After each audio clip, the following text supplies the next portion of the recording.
ओम शांति। बाबा कहते, बच्चे, मैं ब्रह्मा की भ्रिकुटी के बीच में आकर बैठता हूँ, उसके बाजू में बैठता हूँ और तुम बच्चों को आकर ज्ञान सुनाता हूँ। इस रथ को मैं लोन पर लेता हूँ तो मुझे इसका मुआवजा भी देना पड़ता है, और मुआवजा तो कितना बड़ा देता हूँ कि मैं विश्व का मालिक बना देता हूँ, नारायण बना देता हूँ। धन धान्य से संपन्न हो जाती है ये आत्मा।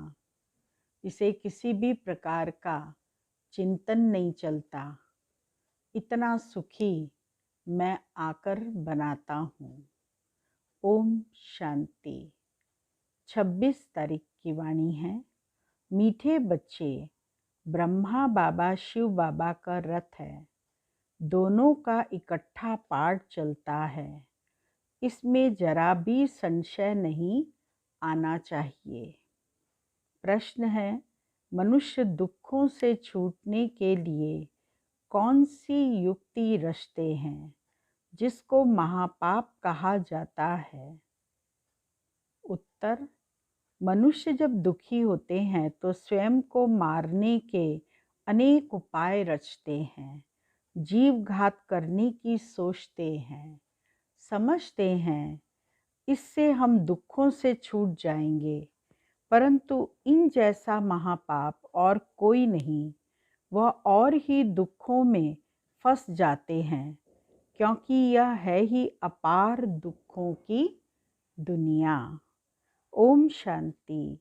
बच्चों से बाप पूछते हैं, आत्माओं से परमात्मा पूछते हैं, यह तो जानते हो हम परम पिता परमात्मा के सामने बैठे हैं।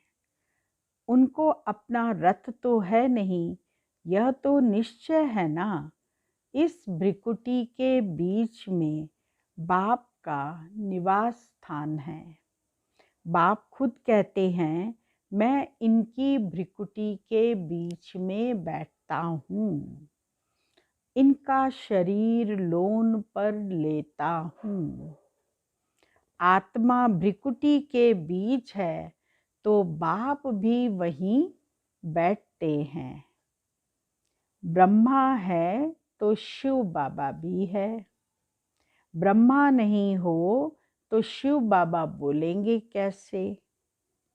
ऊपर में शिव बाबा को तो सदैव याद करते आए हैं। अब तुम बच्चों को पता है हम बाप के पास यहाँ बैठे हैं। ऐसे नहीं कि शिव बाबा ऊपर में है। उनकी प्रतिमा यहाँ पूजी जाती है। यह बातें बहुत समझने की हैं। तुम तो जानते हो बाप ज्ञान का सागर है। ज्ञान कहाँ से सुनाते हैं? क्या ऊपर से सुनाते हैं या नीचे आया है? ब्रह्मा तन से सुनाते हैं। कई कहते हैं हम ब्रह्मा को नहीं जानते, परंतु शिव बाबा खुद कहते हैं, ब्रह्मा तन द्वारा कि मुझे याद करो। यह समझ की बात है ना, लेकिन माया बड़ी जबरदस्त है। एकदम मुंह फिराकर पिछाड़ी कर देती है। अब तुम्हारा कांद शिव बाबा ने सामने किया है। सन्मुख बैठे हो, फिर जो ऐसे समझते हैं ब्रह्मा तो कुछ नहीं, उनकी क्या गति होगी, दुर्गति को पा लेते हैं। कुछ भी ज्ञान नहीं, मनुष्य पुकारते भी हैं, ओ गॉड फादर। फिर वह गॉड फादर सुनता है क्या? उनको कहते हैं ना लिबरेटर, आओ, या वहाँ बैठे लिबरेट करेंगे। कल्प कल्प पुरुषोत्तम संगम युग पर ही बाप आते हैं। जिसमें आते हैं उनको ही अगर उड़ा दें तो क्या कहेंगे। नंबर 1, तमो प्रधान। निश्चय होते हुए भी माया एकदम मुंह फेर देती है। इतना उसमें बल है जो एकदम वर्थ नॉट ए पेनी बना देती है। ऐसे भी कोई न कोई सेंटर्स पर हैं, इसीलिए बाप कहते हैं खबरदार रहना। भल किसको सुनाते भी रहें सुनी हुई बातें, परंतु वह जैसे पंडित मिसल हो जाते हैं। जैसे बाबा पंडित की कहानी बताते हैं ना, उसने कहा राम राम कहने से सागर पार हो जाएंगे। यह भी एक कहानी बनाई हुई है। इस समय तुम बाप की याद से विषय सागर से क्षीर सागर में जाते हो। उन्होंने भक्ति मार्ग में ढेर खताएं बना दी हैं, ऐसी बातें तो होती नहीं। यह एक कहानी बनी हुई है। पंडित औरों को कहता था, खुद बिल्कुल चट खाते में, खुद विकारों में जाते रहना और दूसरों को कहना निर्विकारी बनो। उनका क्या असर होगा? जो अपनी प्रैक्टिकल लाइफ में नहीं है, उसका क्या प्रभाव पड़ेगा, उसका असर क्या होगा? ऐसे भी ब्रह्मा कुमार कुमारियां हैं, खुद निश्चय में नहीं, दूसरों को सुनाते रहते हैं। इसीलिए कहाँ कहाँ सुनाने वाले से भी सुनने वाले तीखे चले जाते हैं। तो बहुतों की सेवा करते हैं, यह जरूर प्यार तो करते हैं ना। पंडित झूठा निकल आए तो उनको कौन प्यार करेगा? फिर प्यार उन पर चला पाएगा। जो प्रैक्टिकल में याद करते हैं, अच्छे अच्छे महारथियों को भी माया हप कर लेती है। बहुत हप हो गए हैं। बाबा भी समझाते हैं, अब कर्मातीत अवस्था नहीं हुई है। एक तरफ लड़ाई होगी, दूसरी तरफ कर्मातीत अवस्था होगी। दोनों साइड बाय साइड चलेंगे, लड़ाई भी और कर्मातीत अवस्था भी। पूरा कनेक्शन है। फिर लड़ाई पूरी हो जाने से ट्रांसफर हो जाएंगे। पहले रुद्रमाला बनती है, यह बातें और कोई नहीं जानते। तुम समझते हो विनाश सामने खड़ा है। अब तुम हो माइनॉरिटी, वह है मेजॉरिटी, तो तुमको कौन मानेगा? तुम कम हो, वो ज़्यादा है, तो तुमको कौन मानेगा? जब तुम्हारी वृद्धि हो जाएगी, फिर तुम्हारे योग बल से बहुत खिंच कर आएंगे।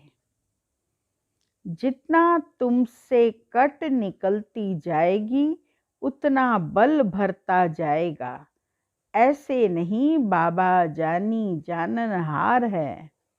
यहाँ आकर सबको देखते हैं, सबकी अवस्थाओं को जानते हैं।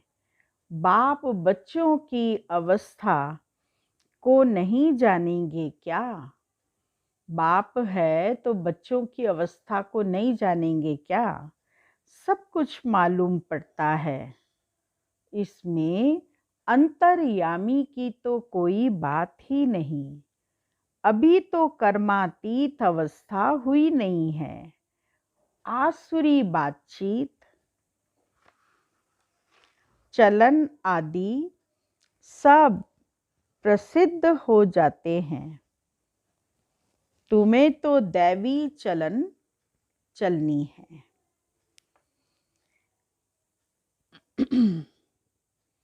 तुम्हें तो दैवी चलन बनानी है। बाबा कहते, बच्चे तुम्हारी जो चलन है वो देवताओं जैसी होनी चाहिए, असुरों जैसी नहीं। देवताएं सर्वगुण संपन्न है ना। अब तुमको ऐसा बनना है। कहाँ वह असुर, कहाँ देवताएं, परंतु माया किसको भी छोड़ती नहीं, छुई मुई बना देती है, एकदम मार डालती है। 5 सीढ़ी है ना, 5 सीढ़ी से गिरेंगे तो क्या हाल होगा। दे अभिमान आने से ही, जब दे अभिमान आता है तो उसके आने से ही ऊपर से एकदम नीचे गिरते हैं। गिरा और मरा। आजकल अपने को मारने के लिए कैसे कैसे उपाय रचते हैं। 21 मार से कूदते हैं तो एकदम खत्म हो जाए। ऐसा न हो फिर हॉस्पिटल में पड़े रहें। मरना है, माले से कूद के मरना है तो तुरंत मरना चाहिए। ऐसा नहीं है कि फिर हड्डी वड्डी टूट जाए, बेहोश हो जाएं और हॉस्पिटल में पड़े रहें, दुख भोगते रहें। शरीर को तो दुख होता ही है ना। 5 मंजिल से गिरे और न मरे तो कितना दुख भोगते रहेंगे। कोई अपने को आग लगाते हैं, अगर कोई उनको बचा लेते हैं तो उनको कितना दुख सहन करना पड़ता है। जल जाए तो आत्मा तो भाग जाएगी ना। इसीलिए जीव घात करते हैं, शरीर को खत्म कर देते हैं। समझते हैं शरीर छोड़ने से दुखों से छूट जाएंगे। ये गलत फहमी है कि अगर हम शरीर को छोड़ देंगे तो दुखों से हम छूट जाएंगे। नहीं, ये हमारा पलायनवाद है। पलायनवाद माना डर के भागने का काम। हम उसका सामना नहीं कर सकते, उसको सहन नहीं कर सकते, इसीलिए हम ऐसा कार्य करते हैं। समझते हैं शरीर छोड़ने से दुखों से छूट जाएंगे, परंतु यह भी महापाप है और भी अधिक दुख भोगने पड़ते हैं, क्योंकि यह है ही अपार दुखों की दुनिया। यहाँ है अपार सुख। तुम बच्चे समझते हो, अभी हम रिटर्न देते हैं, अभी हम रिटर्न होते हैं, वापस जाना है। दुख धाम से सुख धाम में जाते हैं। अब बाप जो सुख धाम का मालिक बनाते हैं उनको याद करना है। कैसे वापस जाएंगे? जब बाबा को याद करेंगे। इन द्वारा बाबा समझाते हैं, चित्र भी है ना, ब्रह्मा द्वारा स्वर्ग की स्थापना। तुम कहते हो बाबा हम अनेक बार आपसे स्वर्ग का वर्षा लेने आए हैं। बाप भी संगम पर ही आते हैं, जबकि दुनिया को बदलना है। तो बाप कहते हैं मैं आया हूँ। मैं क्यों आया हूँ? तुम बच्चों को दुख से छुड़ाकर सुख की पावन दुनिया में ले जाने। बुलाते भी हैं, हे पतित पावन। यह थोड़े ही समझते हैं कि हम महाकाल को बुलाते हैं कि हमको इस छीछी दुनिया से, घर से ले चलो, ज़रूर बाबा आएगा। हम थोड़े ही हम मरेंगे तब तो पीस होगी ना। मरेंगे तो शांति हो ही जाती है, दुख तो कुछ रहता नहीं है। शांति शांति करते रहते हैं। शांति तो है परम धाम में, परंतु इस दुनिया में शांति कैसे हो? जब तक इतने ढेर मनुष्य हैं, सतयुग में सुख शांति थी, अभी कलयुग में अनेक धर्म हो गए तो अशांति हो गई।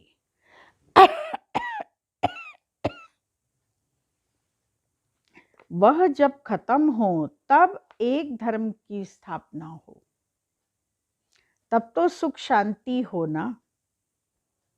हाहाकार के बाद ही फिर क्या होता है? हाहाकार के बाद ही फिर क्या होगा? जय जयकार होगी।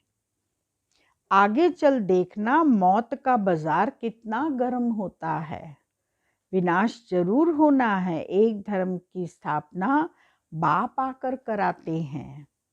राजयोग भी सिखाते हैं, बाकी सब अनेक धर्म खलास हो जाएंगे।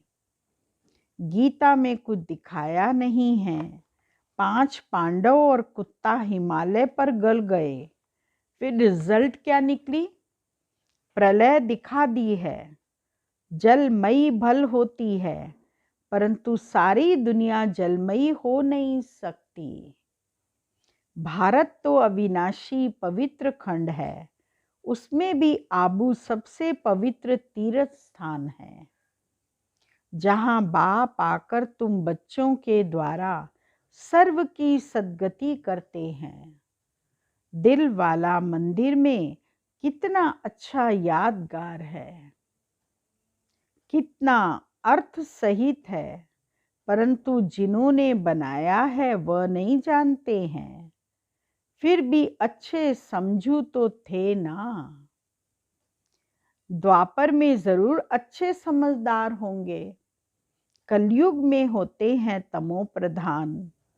द्वापर में फिर भी तमो बुद्धि होंगे।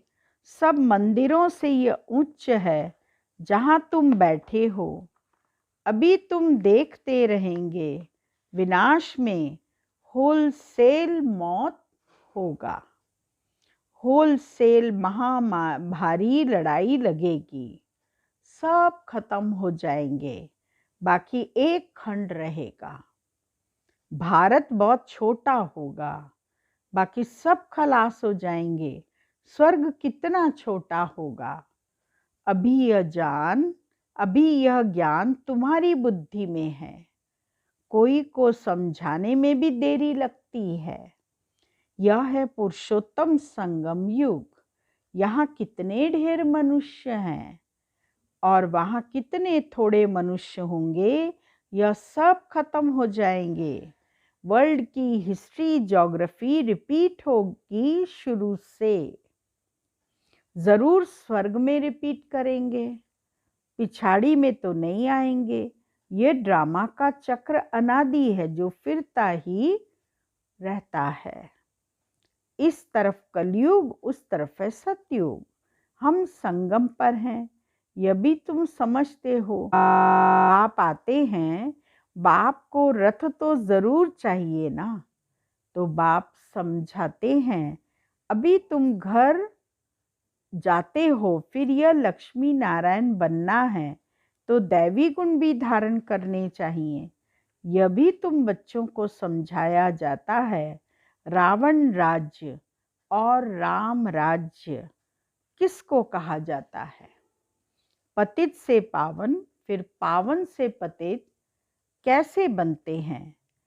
यह खेल का राज बाप बैठ समझाते हैं। बाप नॉलेजफुल बीज रूप है ना, चैतन्य है, वही आकर समझाते हैं।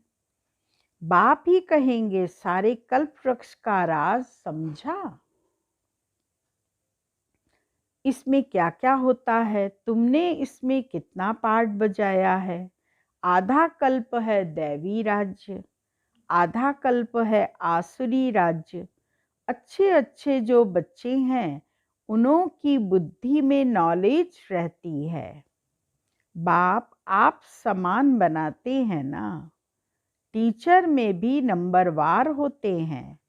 कई तो टीचर होकर भी फिर बिगड़ पड़ते हैं। बहुतों को सुखाकर फिर खुद खत्म हो जाते। छोटे छोटे बच्चों में भिन्न भिन्न संस्कार वाले होते हैं। कोई तो देखो नंबर 1 शैतान, कोई फिर परिस्तान में जाने लायक। कई हैं जो न ज्ञान उठाते न अपनी चलन सुधारते, सबको दुखी देते रहते हैं। यह भी शास्त्रों में दिखाया है कि असुर आकर छिपकर बैठते थे। असुर बन कितनी तकलीफ देते हैं, यह तो सब होता रहता है। ऊंच ते ऊंच बाप को ही स्वर्ग की स्थापना करने आना पड़ता है। माया भी बड़ी जबरदस्त है। दान देते हैं फिर भी माया बुद्धि फिरा देती है। आधा को जरूर माया खाएगी। माया बुद्धि को घुमा देती है तो आधे को जरूर माया खाएगी। तब तो कहते माया बड़ी दुस्तर है। आधा कल्प माया राज्य करती है तो जरूर इतनी पहलवान होगी ना। माया से हारने वाले की क्या हालत हो जाती है। अच्छा, मीठे मीठे सिक्की लदे बच्चों प्रति माता पिता बाप दादा का याद प्यार और गुड मॉर्निंग। रूहानी बाप की रूहानी बच्चों को नमस्ते और रूहानी बच्चों की रूहानी बाबा को याद प्यार और गुड मॉर्निंग नमस्ते। मुख्य सार है पहला पॉइंट, कभी भी छुई मुई नहीं बनना है। एक छुई मुई का पौधा होता है ना, टच मी नॉट बोलते हैं उसको। अगर आप उस पौधे को हाथ लगाओगे ना तो उसके पत्ते सारे मुरझा जाएंगे, बंद हो जाएंगे और फिर 10-15 मिनट के बाद खुलेंगे वो पत्ते। तो उसे छुई मुई का पौधा कहते हैं। तो बाबा कहते कभी भी छुई मुई नहीं बनना है कि थोड़ा सा आपको कुछ कहा तो मुरझा गए। दैवी गुण धारण कर अपनी चलन सुधारनी है। दूसरा पॉइंट, बाप का प्यार पाने के लिए सेवा करनी है, लेकिन जो दूसरों को सुनाते वो स्वयं धारण करना है। कर्मातीत अवस्था में जाने का पूरा पूरा पुरुषार्थ करना है। वरदान है,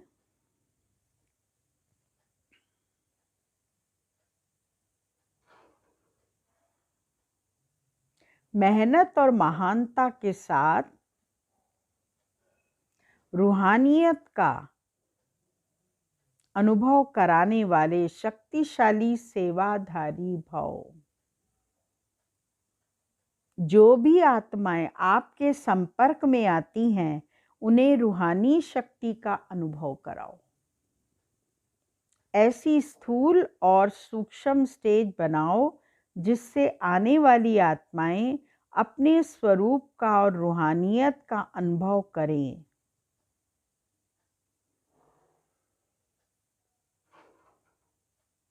ऐसी शक्तिशाली सेवा करने के लिए सेवाधारी बच्चों को व्यर्थ संकल्प, व्यर्थ बोल, व्यर्थ कर्म की हलचल से परे एकाग्रता अर्थात रूहानियत में रहने का व्रत लेना पड़े।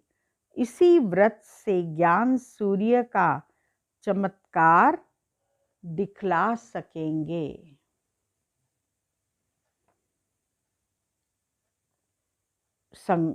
स्लोगन है, बाप और सर्व की दुआओं के विमान में उड़ने वाले ही उड़ता योगी हैं। ओम शांति।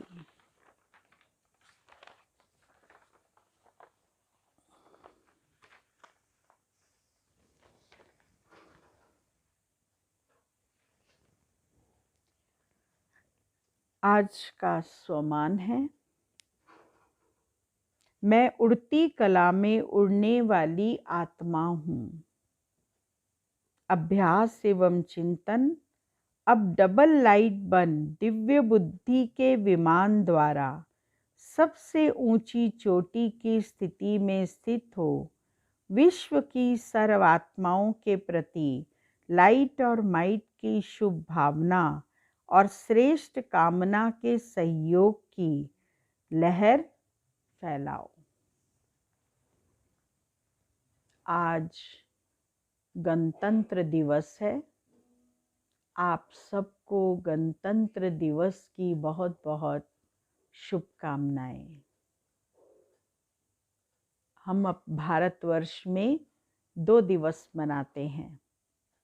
15 अगस्त जो स्वतंत्रता दिवस कहलाता है, उस दिन हम स्वतंत्र हुए थे, और 26 जनवरी जो गणतंत्र दिवस कहलाता है, इस दिन हमारा संविधान बना था। डॉक्टर अंबेडकर जी ने संविधान बनाया था और उस संविधान को लागू किया गया। गणतंत्र दिवस में हम आत्माओं को परमात्मा ने इतना श्रेष्ठ बनाया है, स्वतंत्र कर दिया, आज़ाद कर दिया। इतने सब लोगों की इसमें आहुति डली। हमारे वीर सैनिकों ने चाहे स्वतंत्रता संग्राम के रूप में, चाहे बोस जी के साथ मिलकर उनकी सेना में, भिन्न भिन्न प्रकार से सब ने मिलकर भारत को आज़ाद कराया और आज़ाद करके अपनी नई स्वतंत्र प्रणाली शुरू की, जिस प्रणाली के साथ साथ आज हम इतने आगे बढ़ गए हैं, इतने ऊंचे स्टेटस पर आ गए हैं कि 1 से 10 देशों के बीच में हमारी गिनती गिनी जाती है। तो ऐसे गणतंत्र दिवस के उपलक्ष्य में मैं आपको बहुत बहुत शुभकामनाएं देती हूँ कि ऐसे भारत माता की रक्षा करना हम सब आत्माओं का कर्तव्य है। हर प्रकार से रक्षा करनी है, अंदर बाहर की रक्षा करनी है, तन से, मन से, धन से, मनसा वाचा कर्मणा। हमें देश की रक्षा में सहयोगी बनकर कार्य करना है। इसीलिए ऐसा गणतंत्र दिवस हम मनाएं कि सब स्वतंत्रता का अनुभव करें, सब अपने को ये समझें कि हम संपन्न बन गए, श्रेष्ठ बन गए, और साथ साथ अपने जीवन को ऊंचा उठाने का भी लक्ष्य रखकर आगे बढ़ते जाएं। ओम शांति। बाबा की याद के अंदर बैठने का पुरुषार्थ करेंगे। आज हम मनसा द्वारा आत्माओं का आवाहन करने का अभ्यास करेंगे। आज के महावाक्य हैं, अभी तक मनसा शक्ति द्वारा आत्माओं का आवाहन कर परिवर्तन करने को यह सूक्ष्म सेवा कम करते हैं। रूह को आवाहन करके रूहानी सेवा करे, यह रूहानी लीला अनुभव करो। आज का स्वमान है, मैं साइलेंस की शक्ति अथवा मनसा पावरफुल स्थिति द्वारा अन्य आत्माओं की दृष्टि वृत्ति को परिवर्तन कर एक बाप की ओर लगन लगाने वाली सिद्धि स्वरूप अंतर्मुखी आत्मा हूँ।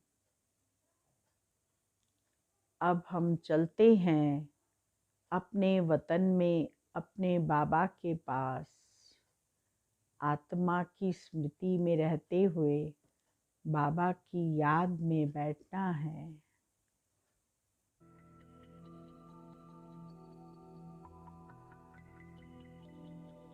जिन आत्माओं की हम सेवा करना चाहते हैं, उनको बाप दादा के साथ कंबाइंड होकर एक स्थान, वह पूरा एरिया, वे सारे घर जिनमें वे आत्माएं रह रही हैं,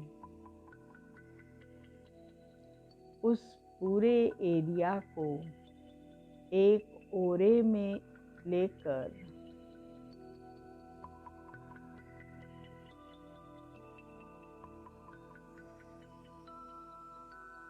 उन सभी आत्माओं को